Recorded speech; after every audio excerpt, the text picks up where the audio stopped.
Welcome, welcome, welcome. Happy 12-12-12. At least here on the West Coast, it is December 12th, 2012, still, and Wednesday here on the West Coast. But over there on the East Coast, it's midnight, and it has become 12-13-12. This is Dr. Hemmingson's News of the Weird, and I am still Dr. Michael Hemmingson, PhD in cultural anthropology, which is not even worth the paper my degree is on. But that's all right. Who needs a PhD to get by in this world anyway? It is weird news time here, and I'm broadcasting on a different computer in a different space, and hopefully, once again, I'm coming in okay. Let me check. Not yet, huh? Well, let's see what's going on. You know, I was talking earlier on, hang on, well, I seem to be coming in. All right. Well, I was talking on The Art of Dreaming, I had mentioned about drones that could read your mind. And here's this news story that came out yesterday. New drones rape your mind. Yes, indeed. I'm going to put this in the chat room, the link, because every news story on News of the Weird is true, accurate, and absolute. So, new drones rape your mind. It's Operation Brain Drain. Once the venerable U.S. Air Force set its sights on the wild blue yonder, now it wants to peer into brains, your brains. President Barack Obama has greenlighted the Pentagon project, first dreamed up by geeks in DARPA and now snapped up by eager Air Force generals. Since the United States Air Force has access to greater funding, including Black Project funds, DARPA handed it off to the flyboys. Now it's full throttle ahead. Some worry that the emerging technology the faceless men at DARPA have tweaked together might inevitably lead to Terminator-like Skynet drone systems spying on American citizens. Going far beyond the new face recognition technology, the new brain scanners will be matted with sky drones, creating an unholy fusion of privacy-busting, omnipresent, stealth surveillance. The project is dark, but not black, and actually appears on the Department of Defense Resource Center selection projects page. It all seems quite innocent on the surface until a little digging and exploitation uncover the disturbing specifications and technological architecture the mission is built upon. Scroll down the page, you can't do that. What exactly is the function of Esprit? That's the project name, Esprit. Schematics for intent recognition, Esprit. The project's been awarded a hefty contract. And what exactly is it? A clue might be in the initial letters of the acronym itself, which can be twisted into a hidden play on words and acronyms. ESP, Esprit. Reading the intent of an enemy or a criminal, in essence, reading their minds, is a lofty goal, but it's Solar Tech explains their goal is nothing less than to design and implement a system for explanation, schemas, and prediction for recognition of intent in the Tao, Esprit. Esprit provides an intelligent situation understanding capability for UAS that uses knowledge and reasoning techniques to enter the intent of other aircraft. At the core of Esprit's executable system will be the Solar Cognitive Architecture, providing efficient implementation of memory management, pattern matching, and goal-based reasoning. Basically, what I think they're saying is that when this drone reads the minds of people, it assesses what to do and the intent of the person or enemy. But Zortek's not the only company that's entered the artificial intelligence mind-reading field. A competitor, Stotler Henk, is developing drone software with exotic mind-reading algorithms. They intend to weaponize the system, and their marketing literature advises that mind-reading programs will work the best when weaponized for combat, police surveillance, and crowd control. Many of the pilot intent analysis techniques described are applicable for determining illegal intent and therefore directly applicable to finding terrorists and smugglers, Stoddard Hank proudly boasts. Finding terrorists and smugglers domestically, that is in the United States, as the system can be adopted to non-military crime control in urban areas, or anywhere else a police state may choose to investigate. The description police state is used because it is accurate. Should such a system be deployed, America would become nothing more than a tightly controlled, constantly monitored police state. And unlike Big Brother in George Orwell's 1984, the American version of Big Brother will read minds and deduce intentions. Mind rape by the thought police. Welcome to America, 2030. Now we will bleed your mind. The smart drone, part of the greater Los Angeles Police Department's Sky Surf Squadron, picks up suspicious brainwaves from a subject driving on the city streets below. The AI mind-reading algorithm kicks in, and the drone rapidly identifies the subject as a potential criminal planning to rob a convenience store several blocks up the street. Accessing the memory file, the SkyServe drone alerts the nearest ground-based patrol officers and turns its sensors upon the suspect's body. In milliseconds, it scans the suspect, and then the IA processes the tetrabyte data stream, rapidly confirming the suspect is armed with a gun. Police cruisers screech up and detain the man before he has a chance to perpetuate the crime. The scenario is not a fantasy. The DHS and urban police forces are waiting for the systems to be brought up to speed, and they will deploy them. You can be damn sure of that. Will the system be 100% accurate? Of course not. People detained, arrested, tossed in jail, or killed are unfortunate collateral damage. The price of keeping America secure, safe, and clean. The day a spree, or something like it, is deployed over American skies is the day the thought police take control. It is the day you become a total slave. Of course, there's a lot of legal implications there. There's invasion of privacy, and, say someone gets arrested, and, defense could be, well, it was a fantasy, he wasn't really going to do it. Or say the person's a writer. Well, he was creating Los Angeles, he's a screenwriter.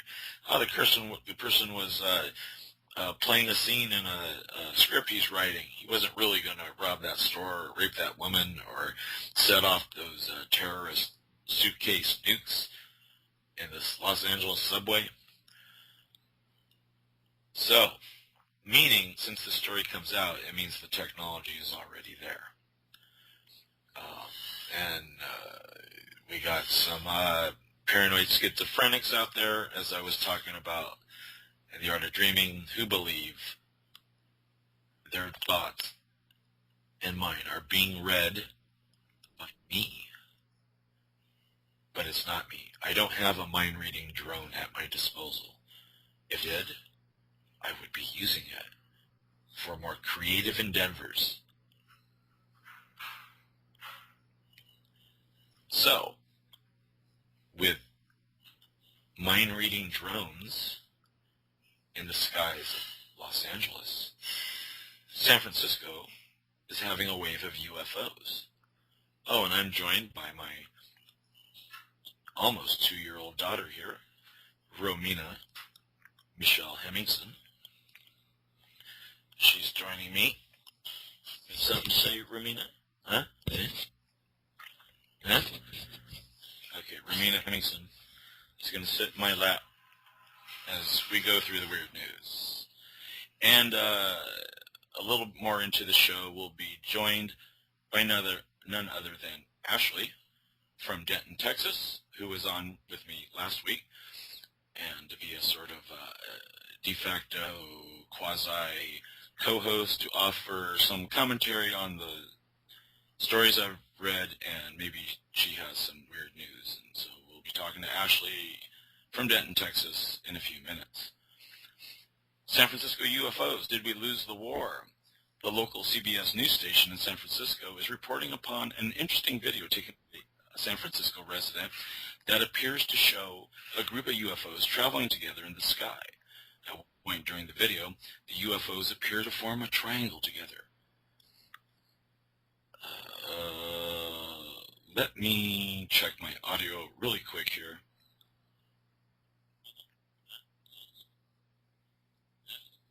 You seem to be all right. Let's see who's Skyping me some messages.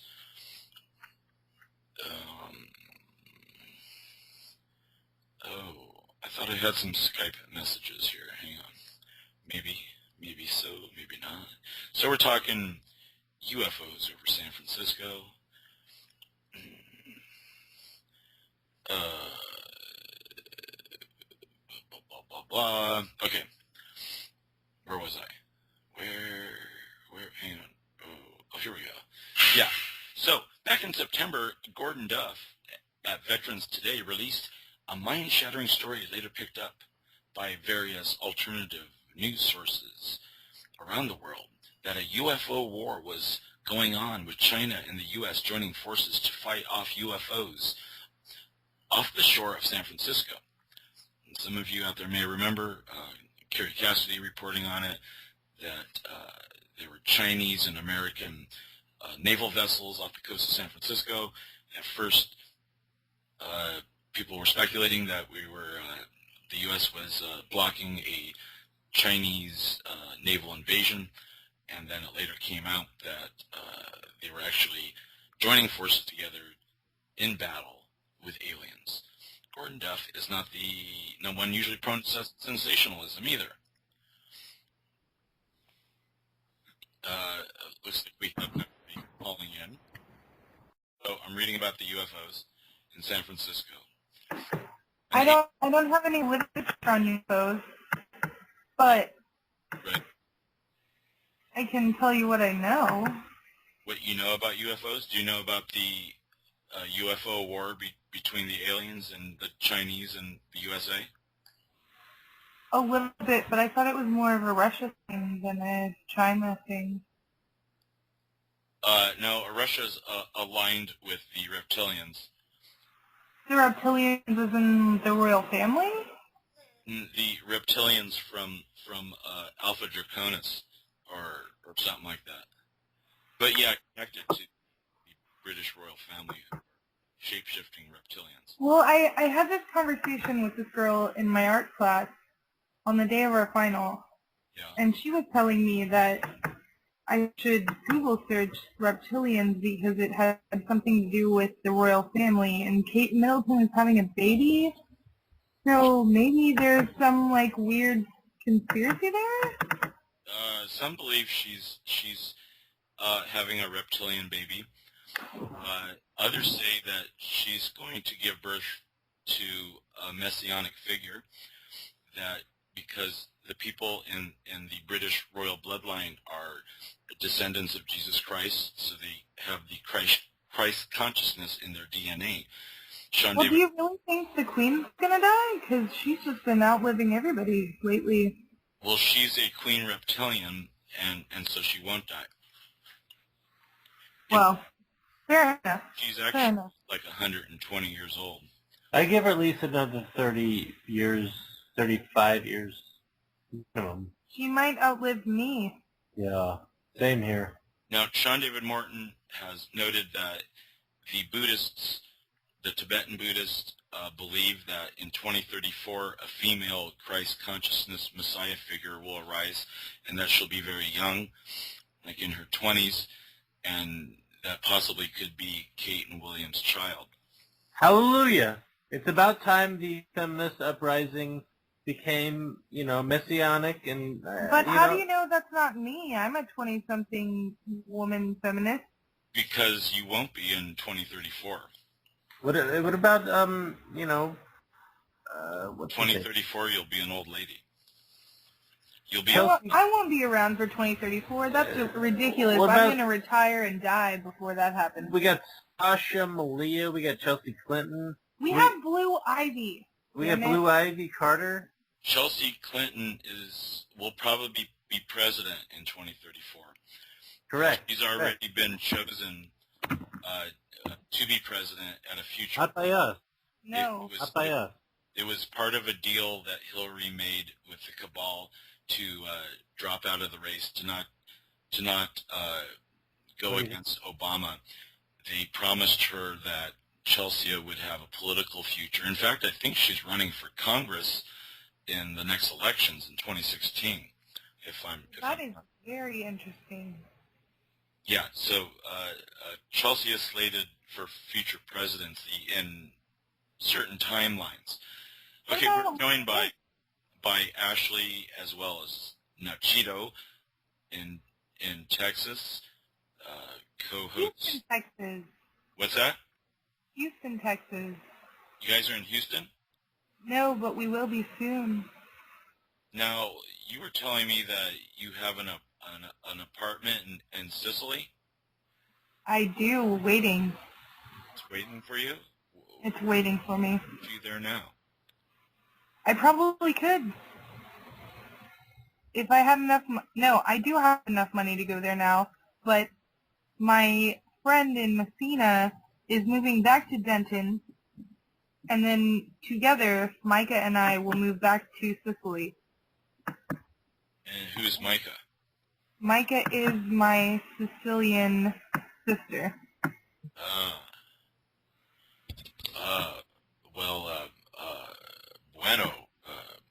Bueno suerte or whatever. No, that's Spanish, yo. Oh, right. Hola. Well, back to the San Francisco UFO Wars. An Asian intelligence agency reports that a combined fleet operation between the U.S. and China has been going on, full combat operation against what we are told is a highly unfriendly extraterrestrial threat. The verification of the fleet operations have been many. There have been no confirmations from the U.S. side, though the ships have been seen by every vessel that makes it offshore. The true nature of both the threat and the extent of the multinational military force used is beyond any imaginable classification rumor level. The rumors are extraterrestrial craft are operating from an underground base. The actual classified memo on a very short distribution mentions only the following: opposition is extraterrestrial and extremely aggressive and unfriendly. The threat represents a clear and present danger and is isolated to the Pacific Basin. It's possible this might be the Anunnaki, and they're here for the gold caches, because we all know that the Anunnaki love their gold. However, Japan is reporting that they recovered a crashed UFO off their shore. I'm trying to pull this story up. How far offshore? Well, it says, the dazzling UFO zoomed across the skies in Okinawa. As it flew, witnesses on the ground saw it was in trouble. The craft wobbled and trailed glittering smoke. Reports flooded in, and the Japanese Navy kicked into action. When Okinawa officials confirmed the incredible, the UFO, possibly of alien origin, had crashed into the sea. It was tracked. They knew where it went down. It was time to retrieve it. According to breaking news from Okinawa, Japan, the Japanese Navy successfully retrieved part of a huge UFO that crashed into the sea after being tracked by military as it soared over the island's skies. The Japanese destroyer, the JS Kurama, oversaw the UFO recovery operation. But my story says a Japanese company has invented a product which, it says, allows to create their own dreams. Prospective dreamers are asked to look at a photo of what they would like to dream about and then a storyline into a Humanite Kobo or Dream Workshop. The machine uses a voice recording along with lights, music, and smells to help them direct their own dreams during periods of rapid eye movement, REM, sleep, REM sleep, to be correct. And Takara Company said sleepers are woken up gently after 8 hours with music and lights that stimulate sunlight so that users of the gadget do not forget their dream in the shock of waking. Suspect that your spouse is enamored with another. For free, you'll be able to get recording of their dreams to play back a double check.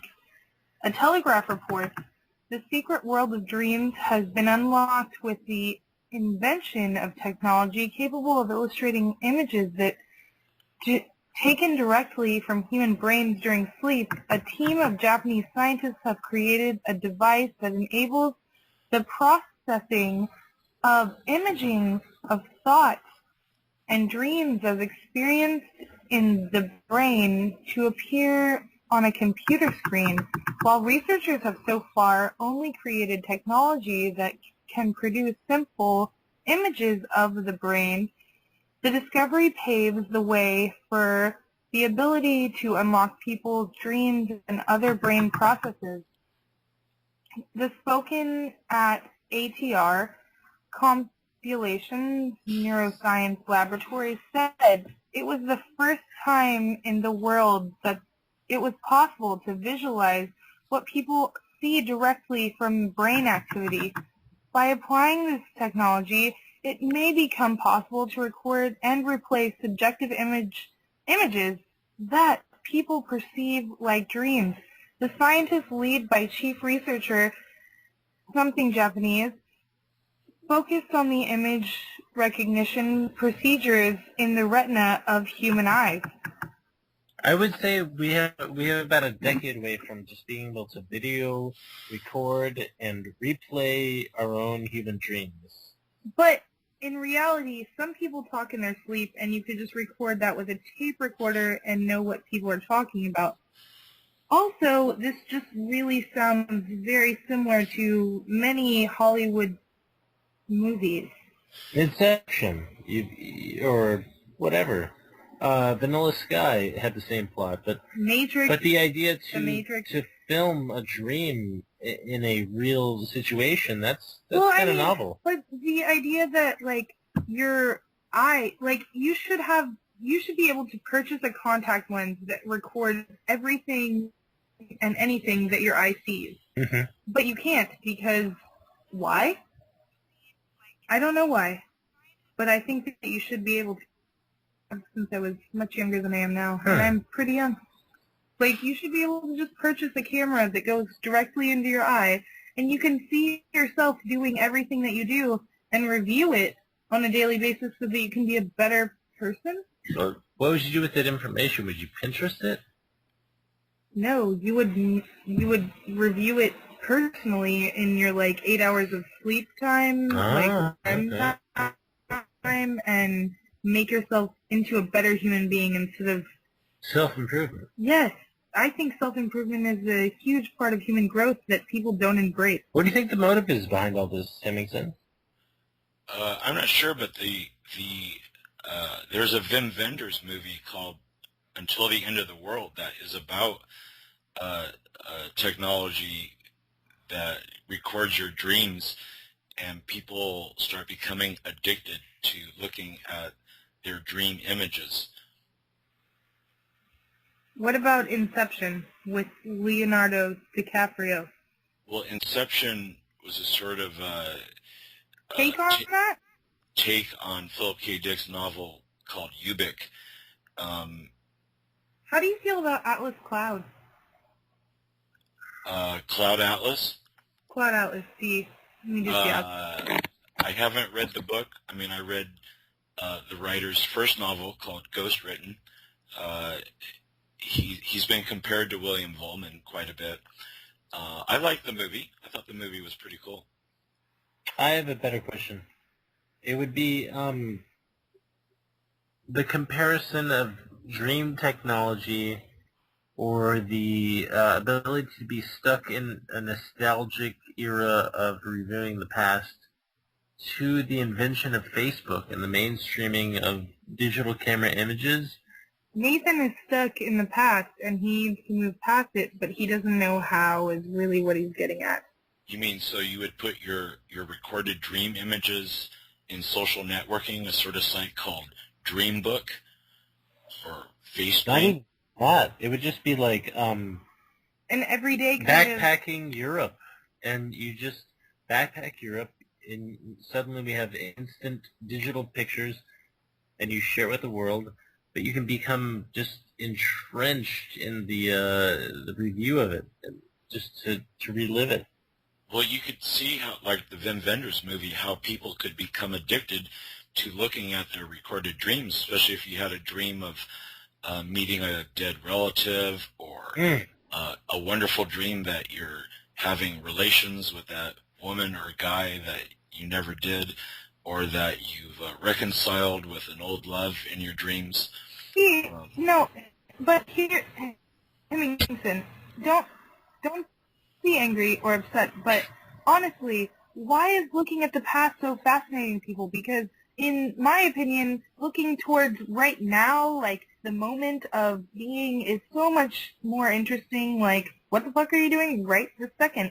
Like, it's way cooler than, oh, I already did that and I'm trying to cope with it. Like, why would you want to cope with something you've already done?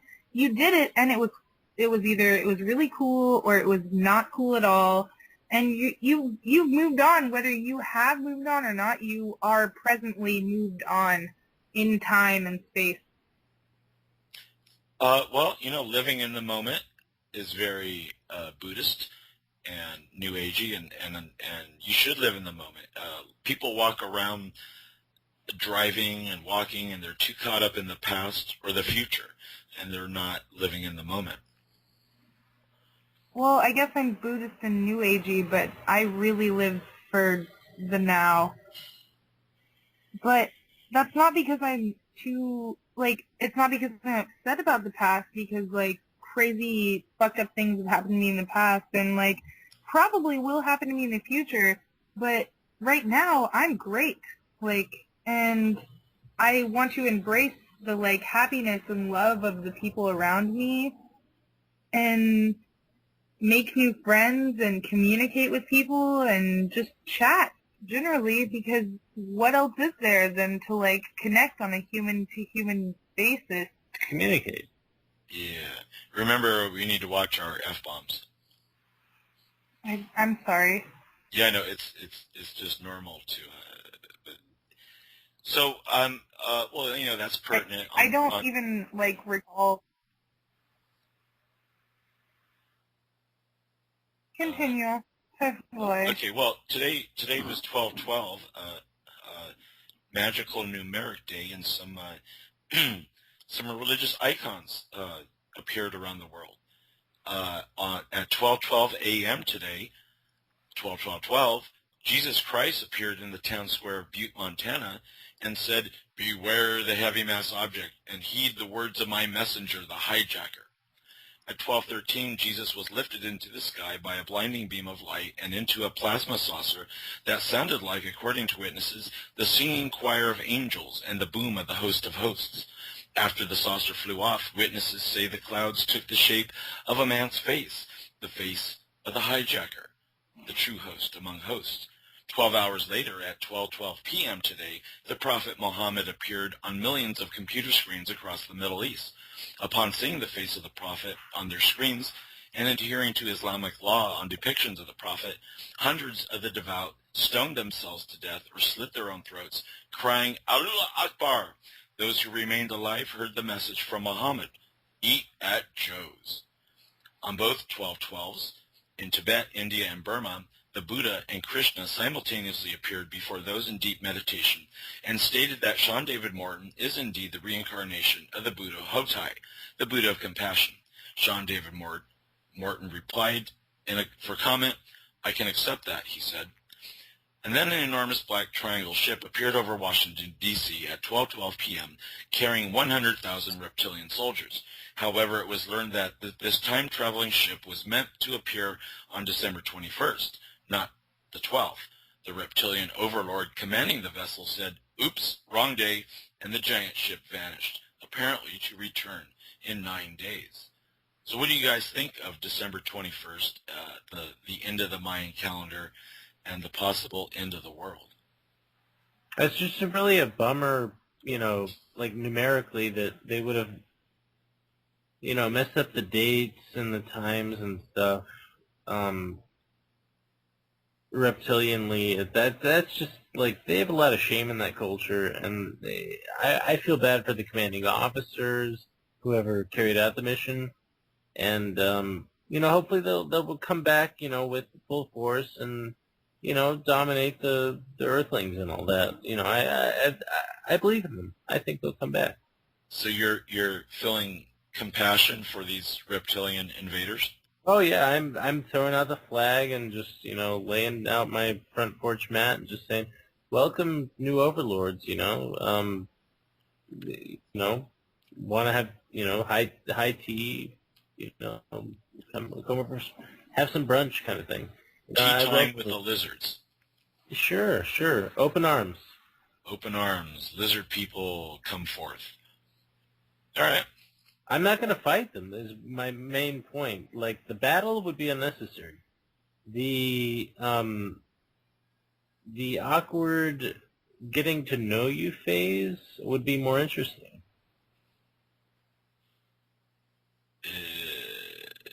Yeah, you got a point there.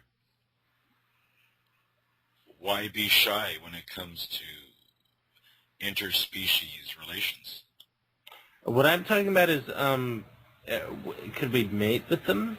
Would people have offspring, half human, half reptilian? What would that be like? They already exist.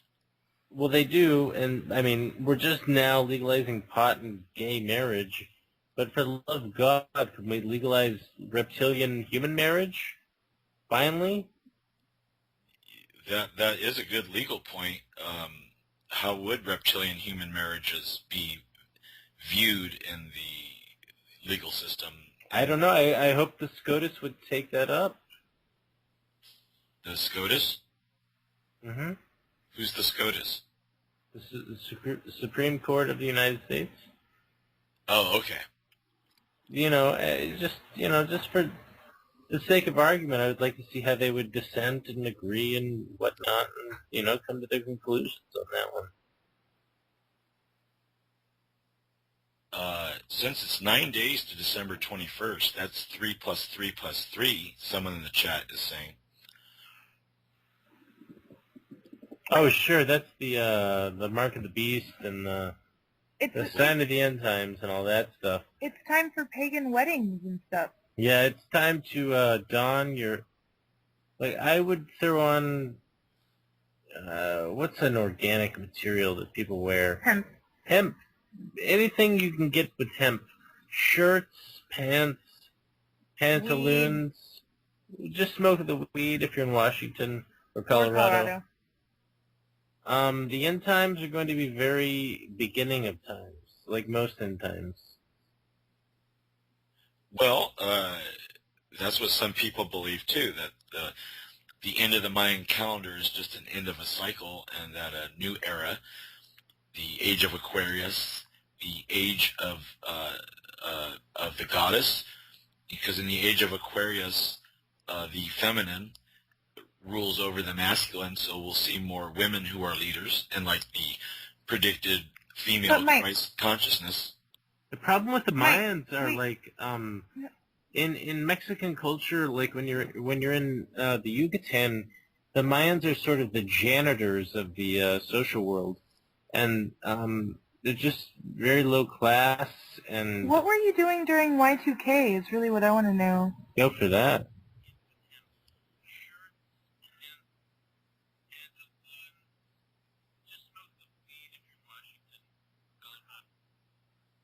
We can't hear you, Mike. No, that's fine. I'm here. What were you doing during Y2K exactly? I think I was having a threesome. Well, I think. That's what Osama bin Laden was doing. Oh, Osama, yeah. Well, he's got a lot of wives. It's But not like a threesome. During back in Y2K, they didn't have dissolving condoms. The University of Washington researchers have developed a dissolving condom. The story says, a new discrete condom has been developed that prevents pregnancy and protects against sexually transmitted diseases by dissolving inside of the body and releasing preventative drugs after use. Researchers at the University of Washington developed the condom. What's that? I'm just gonna throw this out there for the youngsters. Abstinence prevents STIs and shit, but Hydration. Yes, abstinence is a preventative choice. just in case no one has these magical condoms, just saying, if you don't want to have an STI, you just don't go home with that stranger. Well, let's see. Apparently, Bill Gates had funded this at $1 million. Researchers at the University of Washington developed a condom from tiny microfibers where strength, solubility, and shape can all be adjusted for personal use. Published But are they mass-produced? Yeah, well, they're still in research. Published in the Public Library of Sciences PLOS 1 journal.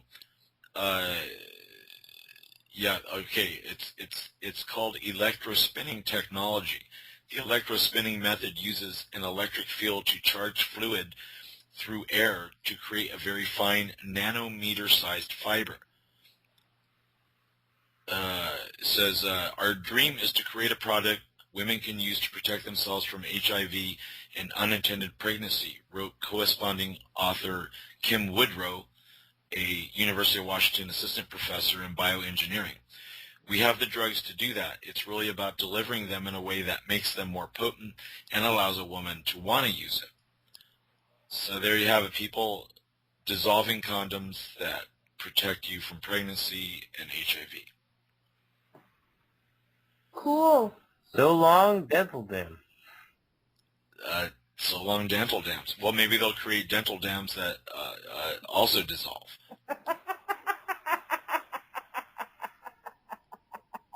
Now, also in the field of certain sort of technology, there's now a cup that changes color when date rape drugs are put into your drink. Like GHB? Wow. Yeah. It says every year an estimated 1 million people are dosed with the date rape drug, and many of them are victims of date rape potent mixtures that just... No, I know about this. My friend in the photograph lab that I worked in for about 1.5 years, no, 2 years, she was date raped and permanently has half of a tooth on her front teeth and like a black eye all of the time because she was dosed with GHB at a club one time, and she's the coolest person you'll ever meet, but she has a different look than most people because of said drug. So I'm into these new cups. Yeah, I got dosed with it at a party in LA one time and kind of lost my mind. It says these drugs are often slipped into alcoholic beverages and can cause drowsiness, amnesia, and blackouts, and they're difficult to detect. But one startup company wants to change that. This company called Drink Savvy is creating drinkware that changes color when date rape drugs are present, going from clear to red. Mike Amberson, Drink Savvy's founder, was inspired to Having a good fucking time. Now, Led Zeppelin was at the White House last week, getting an award from Obama himself, who ordered Led Zeppelin to settle down as they received their award. President Barack Obama honored the 3 remaining members of Led Zeppelin at the White House, joking he was relieved to have the Secret Service on hand to prevent any repeat of their infamous destruction of hotel rooms. Jimmy Page, Robert Plant, and John Paul Jones, all now well into their 60s, were on best behavior as they were feted in the White House's East Room alongside actor Dustin Hoffman and comedian David Letterman. But that did not stop the president from teasingly reminding them of their years of excess during the 1970s. There were some hotel rooms trashed and mayhem all around, Mr. Obama said at the reception for Kennedy Center Honors, awards given for lifetime achievement in the performing arts. So it's fitting that we're doing this in a room with windows, but are about 3 inches thick and Secret Service all around. He told the aging rockers to settle down and reminded them that these paintings are valuable. Mr. Obama, who was only 7 years old when Led Zeppelin formed in 1968, said that Americans had immediately embraced Led Zeppelin even when the Brits initially kept their distance. We honor Led Zeppelin for making us all feel young and for showing us that some guys who are not completely youthful can still rock, said Obama. Obama also ribbed Dustin Hoffman, reminding the audience how the diminutive actor's breakout role in The Graduate had been originally intended for Robert Redford, a tall, blonde Trek star. Well, Dustin, the president said, you'll be glad to know that this award was not supposed to go to Robert Redford. He's already got one. So, President Obama gives Lifetime Achievement Award to a band that has long been associated with Satanism and devil worship. In fact, Jimmy Page still owns a large property, basically a castle on Loch Ness that was once owned by Aleister Crowley, not Crowley. Crowley, Bob's backyard. It is Crowley, Aleister Crowley, and like if you play Stairway to Heaven backwards, there's all these satanic messages. So what does that say about Led Zeppelin being in the White House and being honored by Barack Obama, the Luciferian Illuminati pick for president, the cloned reptilian, the kid who was in Project Pegasus and previously identified as a future president through Project Looking Glass and groomed by people like, Ed Dames, Major Ed Dames, trained Barack Obama and Andrew Basiago and others to go to Mars. So our Martian president honors Led Zeppelin, the big Luciferian rock and roll band. Yay, Led Zeppelin. I myself, I've always been a Led Zeppelin fan.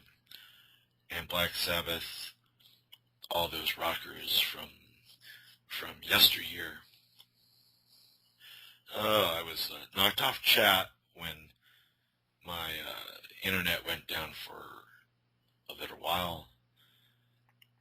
Okay, once again, this is Dr. Hemmingson's News of the Weird and the Weirder, possibly the last show of Dr. Hemmingson's News of the Weird, as I believe another show is going to fill this spot. That's okay. I was just doing this to fill in time. Although, hopefully I'll continue it when Studio B starts up.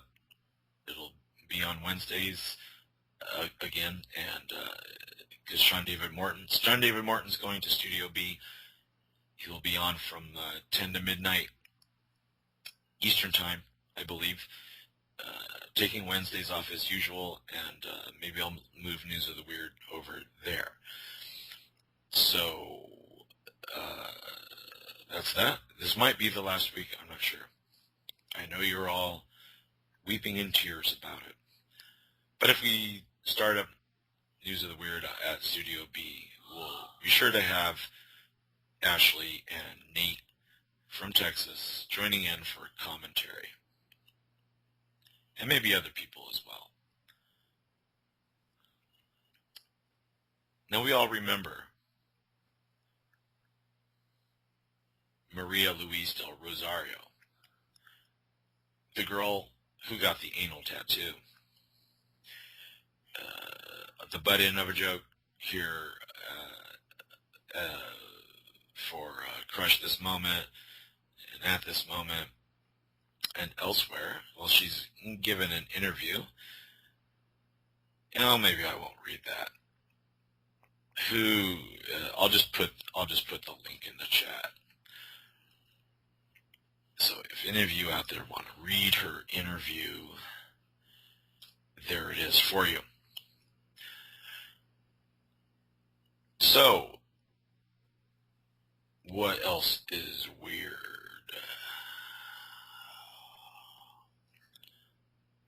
There was so we've been talking about UFOs, today's appearances of Jesus, Muhammad, and the Buddha.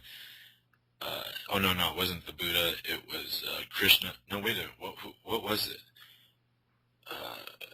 Wait a minute. Jesus also appeared in a shower mold.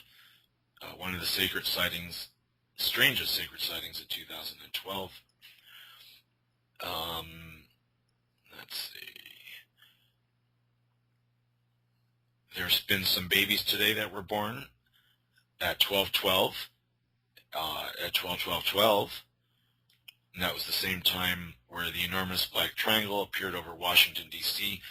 with 100,000 reptilian soldiers, and where Buddha and Krishna simultaneously appeared in Tibet, India, and Burma.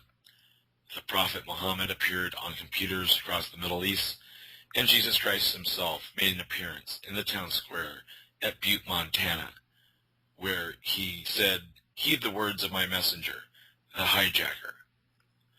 So there you have it, straight from Jesus' mouth. Our very own hijacker, who has a daily show here on Revolution Radio at freedomslips.com, is the messenger of Christ.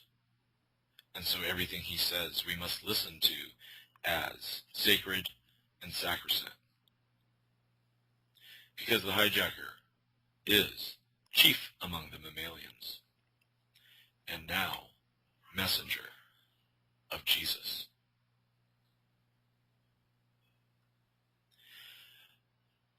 We're almost at the end of News of the Weird here. Next week on The Art of Dreaming, I am going to read a Christmas story written by me, a short novella called, what is it called? I don't even know the name of my own novella. To tell you how my brain is working. It's a Christmas story, though, set in an alternate universe. The title of it is In the Background is a Walled City, or How Santa Claus and I Saved the World. It's a tale about Santa Claus battling Hitler in an alternate universe where Germany won World War II and has enslaved and taken over the United States. Split up with China. Kind of similar scenario in Philip K. Dick's The Man in the High Castle, but mine's different. It's narrated by a 3-foot-tall dwarf, 3.5-foot-tall dwarf, who travels to the North Pole to convince Santa Claus that he must do something about the Nazis. And so Rudolph the Red-Nosed Reindeer, who's a trained MK-Ultra assassin, goes berserk as he assassinates Hitler and then decides to assassinate Eisenhower and Richard Nixon. So I'm going to read that. Instead of reading it at Wharf Pose Sunday time, it's more fitting as a Christmas story for The Art of Dreaming next week. That will be on December 19th.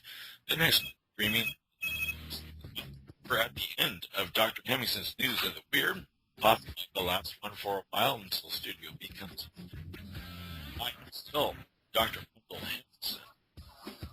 Up next, the Round Table. Round Table.